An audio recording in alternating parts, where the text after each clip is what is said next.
Hello everyone, स्वागत है आप सभी लोगों का कॉमर्स ट्यूटोरियल पॉइंट के आज के इस वीडियो में, जिसमें हम लोग आज अकाउंटेंसी 11 क्लास 11 का आज नेक्स्ट चैप्टर पढ़ने के लिए जा रहे हैं। अब तक हम लोगों ने जर्नल पढ़ा था, लेज़र पढ़ा था, और आज के क्लास में हम लोग जो चैप्टर पढ़ने के लिए जा रहे हैं उसका नाम है ट्रायल बैलेंस, जिसको हिंदी में कहते हैं तलपट। हिंदी में क्या बोलेंगे इसको? हिंदी में बोलेंगे तलपट। इंग्लिश में कहते हैं इसको ट्रायल बैलेंस। इंग्लिश में क्या कहते हैं इसको? इंग्लिश में कहते हैं trial balance. Basically trial balance जो होता है वो लेज़र के बाद बनाया जाता है और फाइनल अकाउंट के पहले बनाया जाता है। यानी कि फाइनल अकाउंट अगर आपको बनाना हो तो वहाँ पे आपको किसकी नीड पड़ेगी? तो आपको नीड पड़ेगी ट्रायल बैलेंस की। किसकी पड़ेगी नीड आपको? तो वहाँ पे आपको नीड पड़ेगी ये ट्रायल बैलेंस की। ठीक है ना, ध्यान रखना है। तो अब सवाल ये बनता है कि सर ट्रायल बैलेंस कहते किसको हैं, तलपट होता क्या है, तलपट का मीनिंग क्या है, आखिर क्यों बनाते हैं हम लोग, इन सब सारे ही बातों पे हम लोग डिस्कशंस करेंगे। सबसे पहले आप लोग ये बताओ मुझे कि आप लोग साल भर व्यापार कर रहे हो, अगर आप लोगों ने साल भर व्यापार किया तो ये बात कैसे पता चलेगा? अगर मैं आपसे पूछूं, आप लोग सभी के सभी यहाँ पे बिजनेसमैन हो, आप सभी के सभी अकाउंटेंट हो, और मैं अगर आपसे पूछूं, अगर मैं आपसे ये पूछूं अगर कि आप ये बात कैसे बताओगे कि आपका साल भर का ये जो ट्रांजैक्शंस हुआ है वो सही बना है या गलत बना है, उसमें एक्यूरेसी है कि नहीं है, तो आप लोग क्या करोगे? आप बताओ। जोड़ोगे, ऐड करोगे, लेस करोगे, मिलान करोगे, यही सब प्रोसेस तो करोगे ना।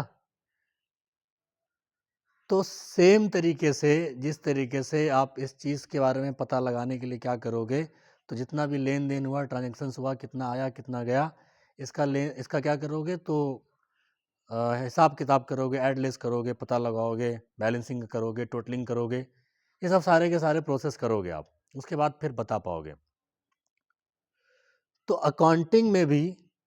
अकाउंटिंग की दुनिया में, अकाउंटिंग में भी ट्रायल बैलेंस का मतलब क्या होता है कि आपका जो ट्रांजैक्शंस हुआ वो ट्रांजैक्शंस एक्चुअल में सही है या नहीं है, आपका लेन देन सही बना या नहीं बना, आपका साल भर का जो ट्रांजैक्शंस आपने लिखा वो एक स्पेसिफिक रूल्स के अकॉर्डिंग। बेसिकली हम लोग जो अकाउंटिंग जो कर रहे हैं वो डेबिट एंड क्रेडिट रूल्स के आधार पे कर रहे हैं, तो उस रूल्स को आपने फॉलो किया है कि नहीं किया है, यानी कि गोल्डन रूल्स को फॉलो किया है कि नहीं किया आपने, डेबिट और क्रेडिट के रूल्स को फॉलो किया है कि नहीं किया आपने, आपका जो ट्रांजैक्शंस है वो एक्यूरेसी आप शो कर रहा है कि अर्थमेटिक एक्यूरेसी ये बता रहा है कि नहीं बता रहा है। कहने का मतलब ये हुआ कि ट्रायल बैलेंस क्या होता है? ट्रायल बैलेंस एक प्रकार का स्टेटमेंट होता है, और अगर आपको ये पता लगाना हो कि आपके बिजनेस के अंदर में जो ट्रांजैक्शंस हुआ है उसने डेबिट और क्रेडिट का सही सही रूल्स फॉलो किया गया है कि नहीं किया गया है, जर्नल एंट्री बनाने में, लेजर बनाने में आपने सही नियम, सही रूल, सही रेगुलेशन, सही नियम को फॉलो किया है कि नहीं किया आपने। कहीं ऐसा तो नहीं कि आपने लिखने में कुछ मिस्टेक्स किया हो, रूल्स को फॉलो करने में कुछ गड़बड़ी की हो। तो इन सब चीज़ों के बारे में पता कैसे चलेगा? तो इन सब चीज़ों के बारे में पता चलेगा आपको किस चीज़ से? तो ट्रायल बैलेंस से पता चलेगा। यानी कि ट्रायल बैलेंस को आप यूँ भी कह सकते हो कि एक प्रकार का ऐसा थर्मामीटर है जो कि आपके बिजनेस का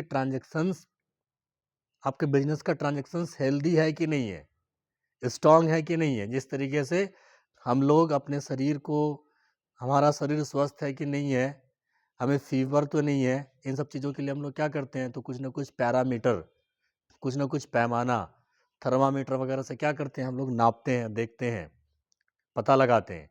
वैसे बिजनेस के अंदर में भी आपका जो ट्रांजैक्शंस हुआ है वो एक्चुअल में हेल्दी है कि नहीं है, ट्रू और फेयरनेस के साथ में आपने लिखा है कि नहीं लिखा है, कई रूल्स और रेगुलेशंस की अवहेलना तो नहीं की कर दी आपने, सही नियम को, सही रूल्स को, सही रेगुलेशंस को फॉलो किया है कि नहीं किया आपने। इसके लिए क्या करना पड़ता है? तो इसके लिए बनाना पड़ता है आपको ट्रायल बैलेंस, यानी कि तलपट। क्या बनाना पड़ता है?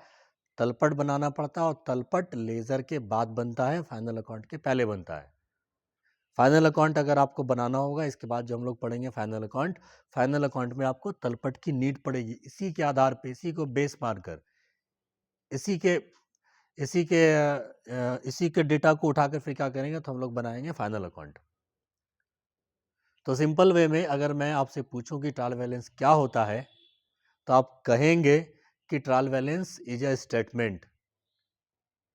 ट्रायल बैलेंस क्या होता है? तो एक प्रकार का स्टेटमेंट होता है, एक प्रकार का ऐसा विवरण होता है जहाँ पे क्या करते हैं, तो जहाँ पे हम लोग लेजर के समरी को लाकर लिखते हैं, लेजर के सारांश को लाकर लिखते हैं, लेजर के कंक्लूजन्स को लाकर लिखते हैं, लेजर के निष्कर्ष को लाकर लिखते हैं, लेजर के बैलेंस को लाकर लिखते हैं, लेजर के टोटल को लाकर लिखते हैं हम लोग। तो एक लाइन में अगर कोई पूछे आपसे, तो आप यूं भी कह सकते हो कि trial balance is a summary of ledger. Trial balance क्या होता है?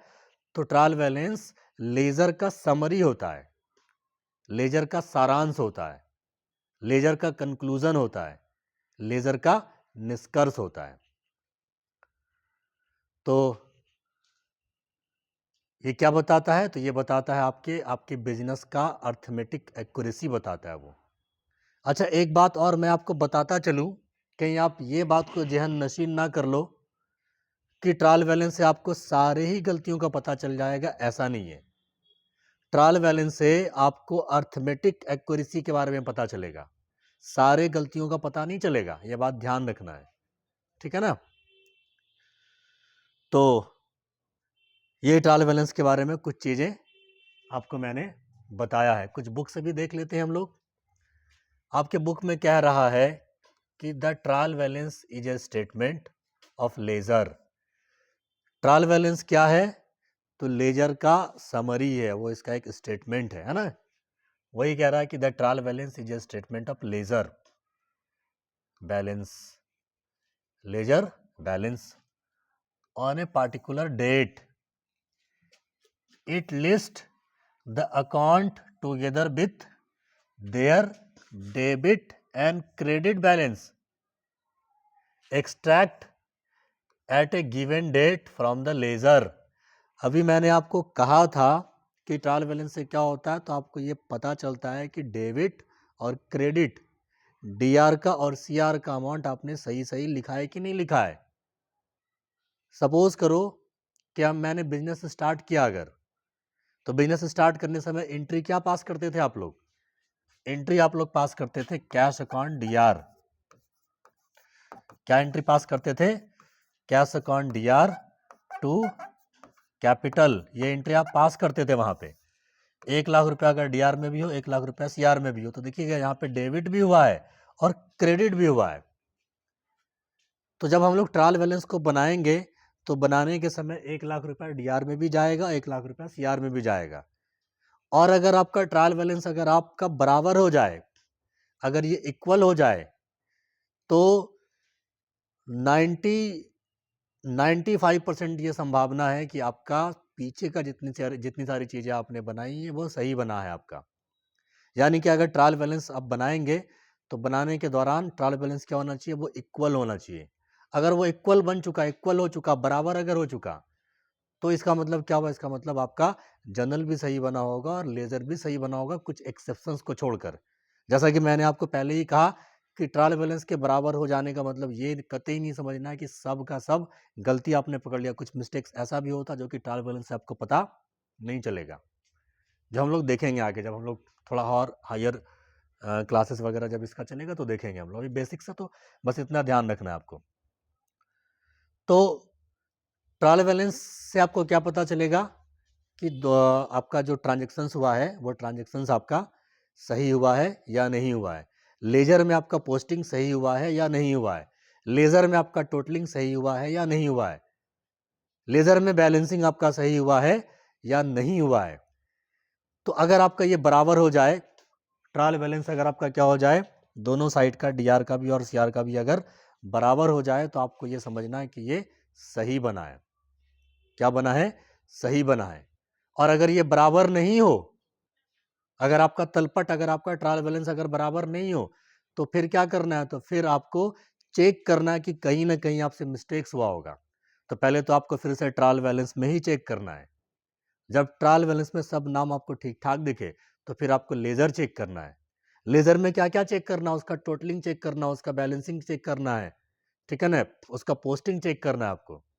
लेजर में भी आपको कुछ गलती अगर समझ में नहीं आए, तो फिर क्या करना है? फिर आपको जर्नल चेक करना है। फिर क्या करना है? फिर जर्नल चेक करना है आपको। कहीं ना कहीं जर्नल में मिस्टेक्स हुआ होगा, तो कहीं ना कहीं आपको गलती पकड़ाएगी, ठीक है ना, गलती आपको कहीं ना कहीं पकड़ाएगी। ट्रायल बैलेंस का इस तरीके से फॉर्मेट होता है।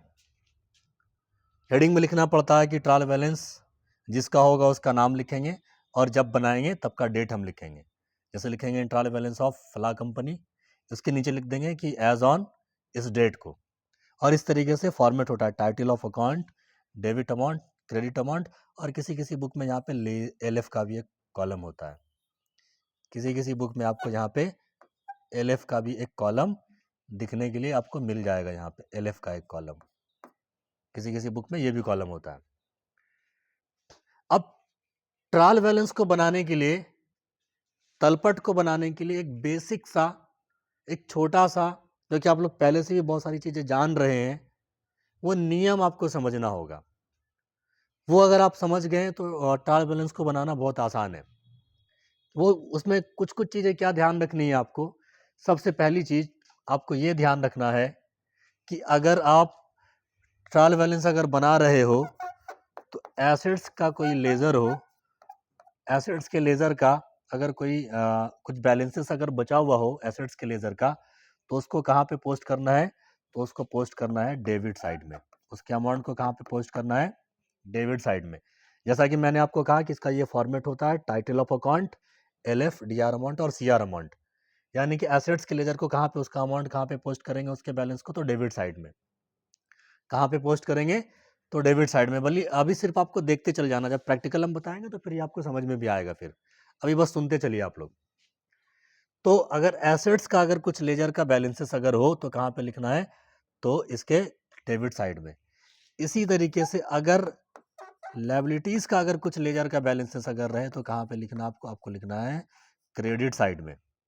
अगर एक्सपेंसेस का या फिर लॉस का, एक्सपेंसेस का या लॉस के लेजर का अगर कुछ बैलेंसेस अगर रहे, तो उसको कहाँ पे लिखना? उसको लिखना आपको डेबिट साइड में। वैसे इनकम का या गेन के लेजर का अगर कुछ बैलेंसेस अगर हो, उसको कहाँ पे लिखना आपको? तो उसको आपको लिखना है क्रेडिट साइड में। इस नियम के आधार पे आपको क्या करना है? तो लेजर के बैलेंसेस को लाकर कहाँ पे लिखना है? तो आपको लिखना है ट्रायल बैलेंस में। लेजर के बैलेंसेस को लाकर कहाँ पे लिखना है आपको? तो वो आपको लिखना है ट्रायल बैलेंस में। कहाँ पे लिखना है? तो ट्रायल बैलेंस के अंदर में लिखना है आपको। और लिखने के बाद सबको फिर डीआर के अमाउंट को और सीआर के अमाउंट को आपको जोड़ना है। और जोड़ने पे क्या होगा? जोड़ने पे, सम करने पे, ऐड करने पे क्या होगा? ये ऑटोमेटिकली बराबर हो जाएगा। और अगर ये बराबर हो जाए, तो इसका मतलब ये है कि, इसका मतलब ये है कि ये आपका सही बना है। पीछे में आपसे कुछ मिस्टेक्स नहीं होने की संभावना है, कि आपसे पीछे में कुछ गलतियां नहीं हुई हैं। मतलब ना जर्नल बनाने में कुछ मिस्टेक्स हुआ है, ना ही लेजर बनाने में कुछ मिस्टेक्स हुआ है। 95% ये संभावना है, ठीक है ना। लेकिन फिर भी सपोज करो कि ये मेरा बराबर नहीं हुआ, तो फिर अगला काम क्या करेंगे हम लोग? अगला काम ये करेंगे कि इसमें फिर से चेक करेंगे कि कुछ ऐसा तो नहीं कि इस नियम को फॉलो नहीं किया हमने। फिर लेजर चेक करेंगे, फिर जर्नल चेक करेंगे, फिर भी बराबर नहीं हो, तो हम लोग इसको रुकेंगे नहीं। फिर क्या करेंगे हम लोग ऐसा नहीं कि, जैसे सपोज करो कि आपके आपके घर पे क्या होता हो, तो हर एक खर्चे का हिसाब होता हो।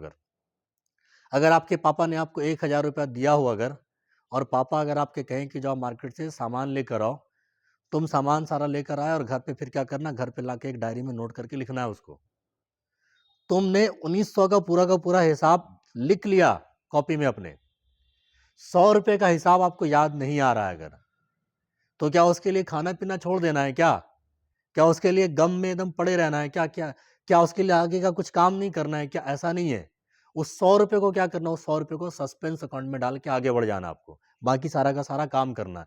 वैसे बिजनेस में अगर इसका मिलान नहीं हो तो ऐसा नहीं कि अकाउंटेंट सारा का सारा काम छोड़ के बैठ जाए कि नहीं आज हम याद करके ही आगे का कुछ काम करेंगे, ऐसा नहीं है। उस समय क्या करना, जितने अमाउंट में डिफरेंस हो उसको क्या करना, सस्पेंस में डाल के आगे बढ़ के आगे का काम करना। फिर क्या करना है आपको, आगे का काम कंप्लीट करना है। तो अगर ये बराबर नहीं हो तो बराबर नहीं होने के समय ध्यान रखना है, वैसे तो बराबर होगा, अगर बराबर नहीं हो तो आपको चेक करना है कि अगर CR साइड का बड़ा हो जाए, DR साइड का छोटा हो जाए, तो डिफरेंस को किससे बंद करेंगे, डिफरेंस को बंद करेंगे सस्पेंस अकाउंट से। डिफरेंस को किससे बंद करेंगे हम लोग, सस्पेंस अकाउंट से। और अगर इसका उल्टा अगर हो, DR का बड़ा हो जाए, CR का छोटा हो जाए, तो डिफरेंस को बंद किससे करेंगे, डिफरेंस को बंद करेंगे हम लोग कैपिटल अकाउंट से। किससे बंद करेंगे, कैपिटल अकाउंट से। सपोज करो कि इधर का टोटल होता 1 लाख रुपया और CR का टोटल होता, इधर का होता 1 लाख रुपया DR का, इधर का होता 1,90,000 रुपया। इधर का कितना होता, इधर का टोटल होता 1 लाख, इधर का कितना होता, इधर का होता 90,000 रुपया। तो कम किधर आया, कम आया CR साइड में। और हमने कहा था कि अगर DR का बड़ा हो CR का छोटा हो तो डिफरेंस को किससे बंद करेंगे, कैपिटल अकाउंट से। तो 10,000 रुपया CR में आपको यहाँ पे लिखना है, 10,000 रुपया। और यहाँ पे क्या लिखना है, इसके जस्ट सामने में, यहाँ नीचे में जहाँ पे जगह रहे वहाँ पे क्या करना, वहाँ पे लिख देना आपको कैपिटल अकाउंट। वहाँ पे क्या करना है, वहाँ पे लिखना है कैपिटल अकाउंट। इसका अगर उल्टा हो जाए, अगर उल्टा क्या हो जाए, इधर का हो जाए, यानी कि DR साइड का हो जाए, DR साइड का जोड़ हो जाए 2 लाख रुपया, CR साइड का जोड़ हो जाए 2 लाख रुपया और DR साइड का जोड़ हो जाए 1.8 लाख रुपया, यानी कि 1,80,000 रुपया। तो कम किधर का दिख रहा है, इधर में देखिएगा आप, इधर में क्या हो रहा है कि CR का बड़ा हो रहा है। और अगर CR का बड़ा रहे DR का छोटा रहे तो डिफरेंस को किससे बंद करेंगे, डिफरेंस को क्लोज करेंगे हम लोग सस्पेंस अकाउंट से। यानी कि जितना कम हो जाए उसको यहाँ पे, इस जगह पे, यहाँ पे आपको लिख देना उतना अमाउंट। जैसे 20,000 रुपये कम हो तो 20,000 रुपये यहाँ पे लिखेंगे। और इसके सामने में यहाँ पे क्या लिखेंगे, इसके सामने में यहाँ पे लिखेंगे हम लोग, अगर CR का क्या हो रहा है यहाँ पे, CR का बड़ा हो, CR का बड़ा हो रहा है, DR का छोटा हो रहा है, CR का बड़ा हो रहा है, DR का छोटा हो रहा है, तो डिफरेंस को बंद करेंगे सस्पेंस अकाउंट से। तब यहाँ पे क्या लिखेंगे हम लोग, यहाँ पे लिखेंगे सस्पेंस अकाउंट। यहाँ पे क्या लिखेंगे हम लोग, यहाँ पे लिखेंगे हम लोग सस्पेंस अकाउंट। तो कहने का मतलब ये हुआ कि ये ऑटोमेटिकली आपका बराबर हो जाएगा। अगर बराबर नहीं हो तो रुके नहीं रहना, अपना काम कंटिन्यू करना आपको। और काम को कंटिन्यू करने के दौरान आपको क्या करना है, चेक कर लेना है। अगर CR का बड़ा DR का छोटा तो डिफरेंस को बंद करेंगे किस चीज से, तो सस्पेंस अकाउंट से। और DR का बड़ा हो CR का छोटा हो तो डिफरेंस को बंद करेंगे किससे, तो कैपिटल अकाउंट से। तो उसके नीचे में यहाँ पे जहाँ पे नाम खत्म हो जाए उसके जस्ट नीचे में वही नाम लिखना, या तो सस्पेंस अकाउंट या तो कैपिटल अकाउंट। बाकी इस नियम को देख लेना कि क्या हो रहा है इस दोनों में से। तो इस नियम के आधार पे क्या करना है आपको, तो इसको पोस्टिंग करना है। जैसे आपके बुक में भी कुछ बताया है, जैसे कि देखो आप, एसेट्स का अगर लेजर हो तो कहाँ पे लिखना है, DR में लिखना है। एक्सपेंसेस का अगर लेजर हो या बैलेंसेस अगर हो तो कहाँ पे लिखना है आपको, तो DR में लिखना है। ड्राइंग्स बिजनेस के लिए क्या होता है, एसेट्स होता है तो कहाँ पे लिखना है, DR में लिखना है। कैपिटल बिजनेस के लिए क्या होता है, लायबिलिटी होता है तो CR में लिखना है। वैसे लायबिलिटी नाम से ही समझ में आ रहा है, कर्जा होता है तो हमने लिखाया यहाँ पे कि लायबिलिटीज को कहाँ पे लिखना है, CR में लिखना है। कोई इनकम हो जाए तो इनकम को, मैंने कहा इनकम और गेन को कहाँ पे लिखना है, CR में लिखना है। तो यहाँ CR में लिखेंगे उसके बैलेंस को। प्रोविजंस भी एक प्रकार की क्या होती है, तो लायबिलिटी होती है, तो उसको भी कहाँ पे लिखना है, तो CR में ही लिखना है। तो इस नियम के आधार पे क्या करेंगे, इस नियम के आधार पे लेजर के बैलेंसेस को उठाएंगे और तलपट में लाके उसको रखेंगे। इसी प्रोसेस को कहते हैं, जब एक कागज में, एक टुकड़े में हम लोग क्या करेंगे, तो एक ही जगह पे लाके लेजर के बैलेंसेस को, लेजर के टोटल को अगर उठा के लाके रख देंगे, तो इसको कहते हैं हम लोग क्या, इसको कहते हैं हम लोग तलपट बनाना, यानी कि ट्रायल बैलेंस बनाना। क्या कहते हैं इसको, इसको कहते हैं हम लोग ट्रायल बैलेंस बनाना। तो ये इस तरीके से बनता है। एक चीज और ध्यान रखना है कि तलपट बनाने का जो मेथड जो होता है वो 3 प्रकार का मेथड होता है। कितने प्रकार का, 3 प्रकार का मेथड होता है। तलपट बनाने का जो मेथड होता है वो कितना होता है, 3 प्रकार का होता है, ध्यान रखिएगा। अगर आपसे पूछा जाए कि ट्रायल बैलेंस को बनाने का कितना मेथड होता है तो आप क्या कहेंगे कि ट्रायल बैलेंस को बनाने का 3 मेथड होता है। कितना मेथड होता है, तो इसको बनाने का 3 मेथड होता है। पहला होता है टोटल मेथड। पहला क्या होता है? पहला होता है आपका टोटल मेथड। दूसरा क्या होता है? तो दूसरा होता है बैलेंस मेथड। दूसरा क्या होता है? दूसरा होता है बैलेंस मेथड। और तीसरा क्या होता है? तो तीसरा होता है टोटल एंड बैलेंस मेथड। तीसरा क्या होता है? Total and balance method. किसी किसी बुक में इसी का दूसरा नाम भी लिखा हुआ होता है, टोटल कम बैलेंस मेथड। तो तलपट को बनाने का कितना मेथड होता है? तो टोटल मेथड, बैलेंस मेथड और टोटल एंड बैलेंस मेथड, यानी कि टोटल कम बैलेंस मेथड। टोटल वाले मेथड का मतलब क्या हुआ? तो जब कभी भी लेजर में आपने अगर गौर किया होगा तो उसमें दो टोटल होता है, एक डीआर का टोटल होता है, एक सीआर का टोटल होता है। तो डीआर के भी टोटल को और सीआर के भी टोटल को उठा के लाके तलपट में लिख देंगे। अगर जैसे कैश का लेजर अगर आपने बनाया होगा तो देखा होगा कि कैश के लेजर में डीआर में भी कुछ अमाउंट होता है, सीआर में भी कुछ अमाउंट होता है। तो दोनों के टोटल को ला के लिख देना वो कहलाता है टोटल मेथड। बैलेंस वाला मेथड किसको बोलेंगे? तो जब कभी भी क्या करेंगे तो तलपट के लेजर के बैलेंस को ला के लिख देंगे यहाँ पे, वो कहलाएगा बैलेंस मेथड। और जब क्या करेंगे टोटल को और बैलेंस को एक साथ में अगर बनाएंगे तो क्या हो जाएगा? वो हो जाएगा total and balance method. Practical life में जो सबसे ज्यादा जो यूज में आता है, प्रैक्टिकल लाइफ में जो सबसे ज्यादा जो यूज में आएगा उस मेथड का नाम क्या है? उसका नाम है बैलेंस मेथड। तो आज के क्लास के लिए हम लोग बस इसका थ्योरेटिकल पार्ट ही रखते हैं, क्योंकि फिर वीडियो थोड़ा लंबा हो जाएगा, लेक्चर लंबा हो जाएगा। आप इतने से लेक्चर को फिर से रिविजन्स करो और बने रहो चैनल के साथ में। अगले क्लासेस में हम लोग इसका प्रैक्टिकल करने के लिए सीखेंगे। आई होप कि आप लोगों को लेक्चर पसंद आया होगा। अगर लेक्चर पसंद आया हो तो चैनल को सब्सक्राइब करें, लाइक करें, अपने दोस्तों के साथ में शेयर करके सपोर्ट करें मुझे। Thank you for watching.